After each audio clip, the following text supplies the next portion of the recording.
I am making this video as a response to Aaron, AA Amazing 3, Woe unto the Wicked, Rex Scientia, aka the Dummite.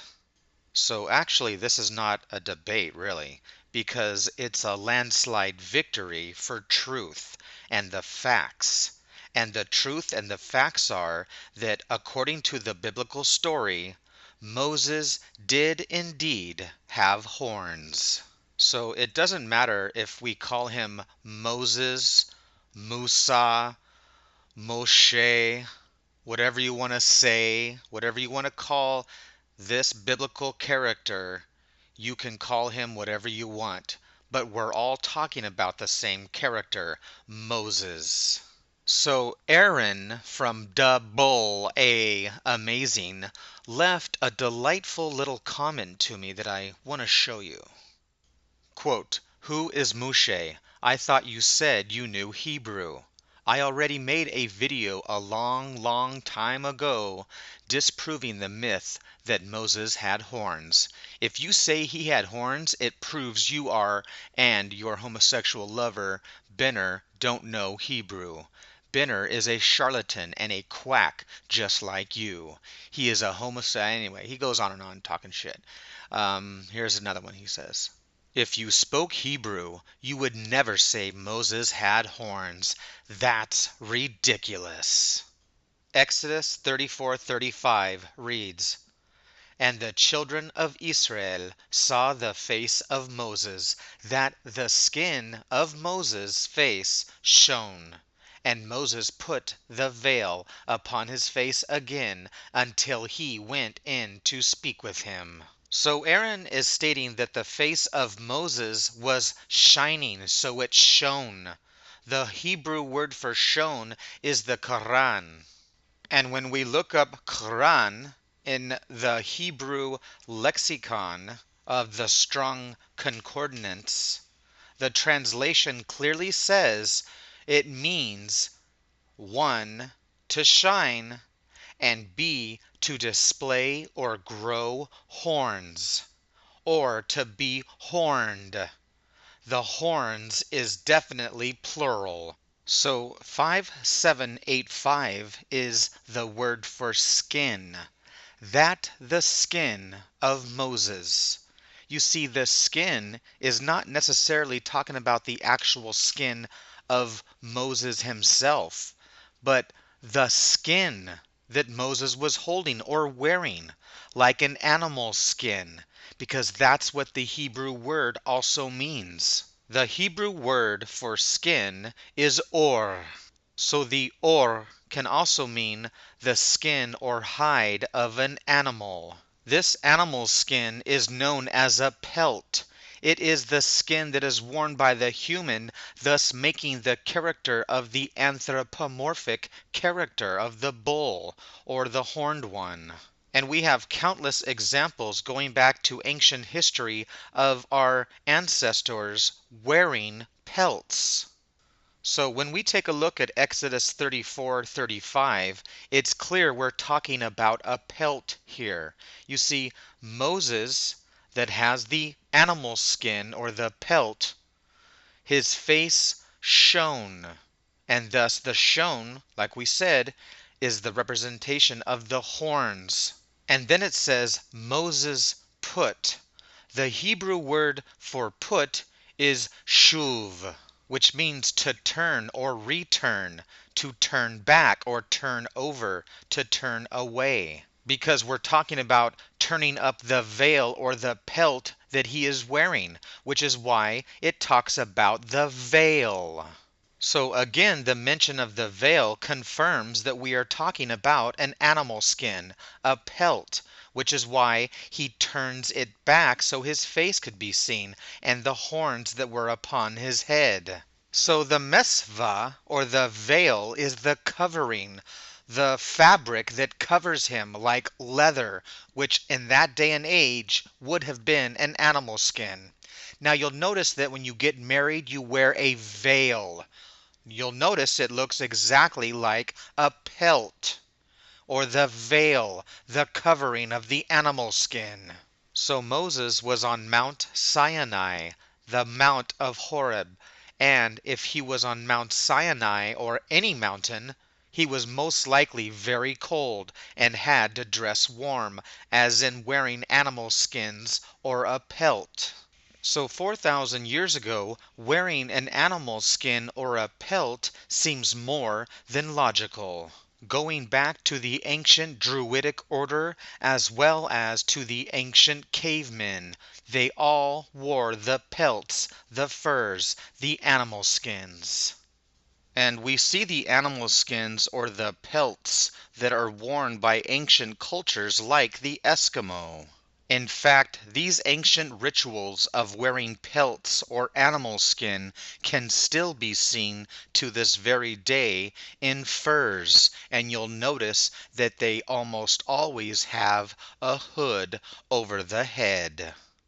And of course, in the Middle East, we also see the garments that cover the head.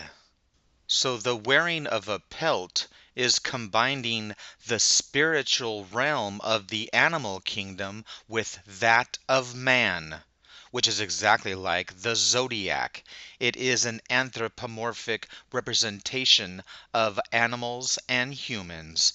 Thus, you've seen this many times with the images of Pan, the image of the Baphomet, for example, as well.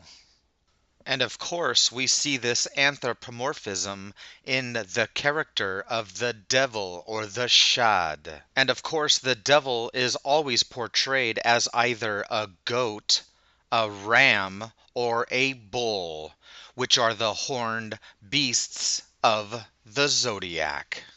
Oh, and by the way, when we cover ourselves or we are hiding, the word comes from hide, which means to cover. The hide that comes from the animal skin or the pelt, which is an animal hide that we use to cover and hide with.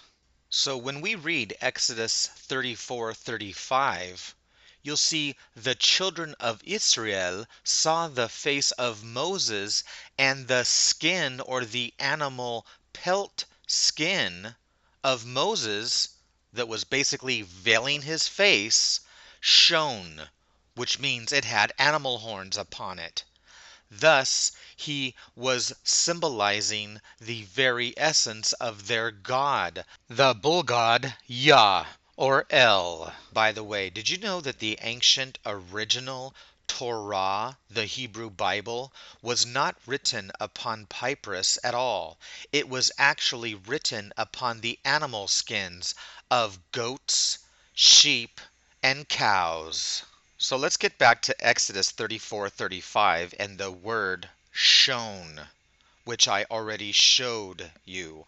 Thus, the shone is the Qur'an, which means to grow horns, and it also means to send out rays of light. But most people don't grasp this wisdom of what they are saying. Rays of light and horns. It's talking about the light rays and the bullhorns of the sacred moon. The sacred moon god that has been known as Nana, Sin, and of course Yahweh, as well as El. The Hebrew Israelites come from the Sumerian city of Ur in Mesopotamia. They built great temples known as ziggurats. They were dedicated to the moon god, Nana or Sin. In fact, the very word Chaldean means moon worshippers. So it comes as no surprise that when we take a look at the modern day Hebrew Lord, his name is Yahweh, Yahiwah, or simply Yah. His name begins with the Hebrew Yod, and the Yod is the only Hebrew letter that actually floats and is ascended in the air. And of course, the Hebrew sound for the Yod is Yah. So the Yah in Yahiwah or Yahweh is the moon god, the Semitic Hebrew deity. And so today the Hebrew Semitic word for moon is Yareach, the Yah and the Ray, or the light ray of Ra. The Yah-Ra, or the Yah-Ray, which means the Yod, the Resh, and the Hey, the Y-R-H. The moonlight rays of Yah. So this is why all of the Hebrew holy days or festivals are held upon phases of the moon. In fact, the very word month is named after the moon, the 12 moons that are in 1 year, which is exactly why the word year comes from Yah.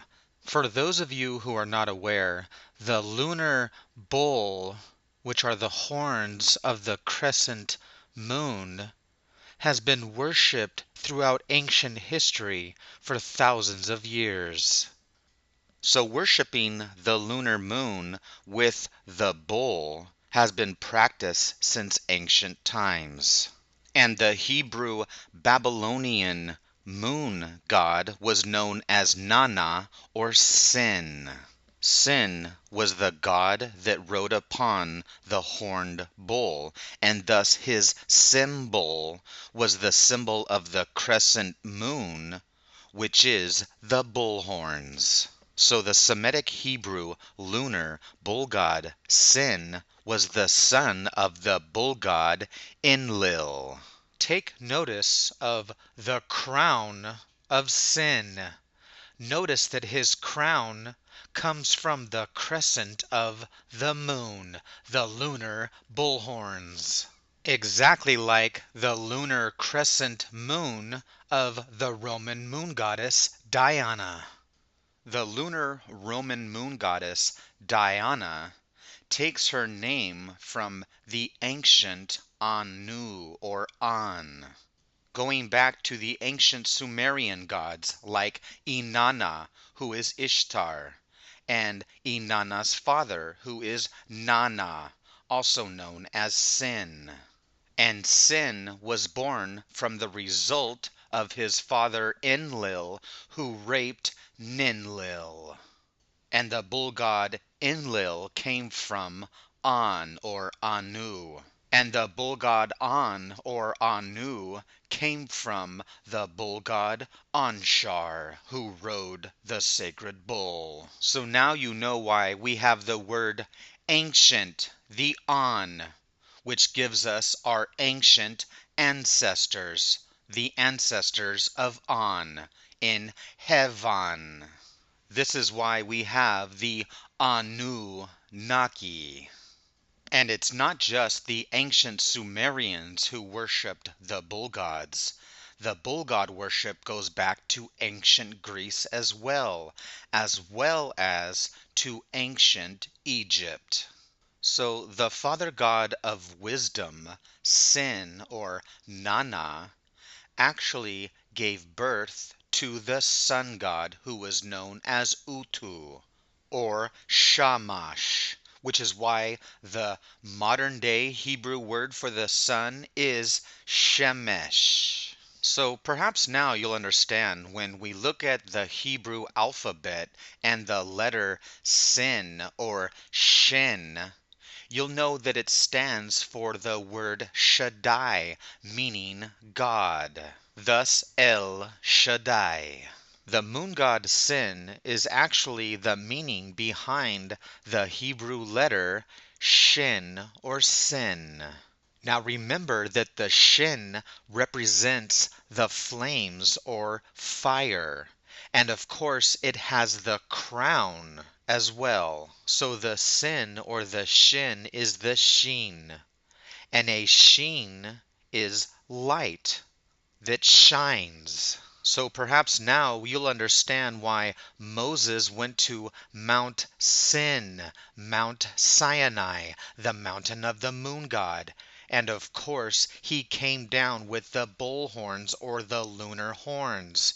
And, of course, he talked to the god Shin, who was on fire.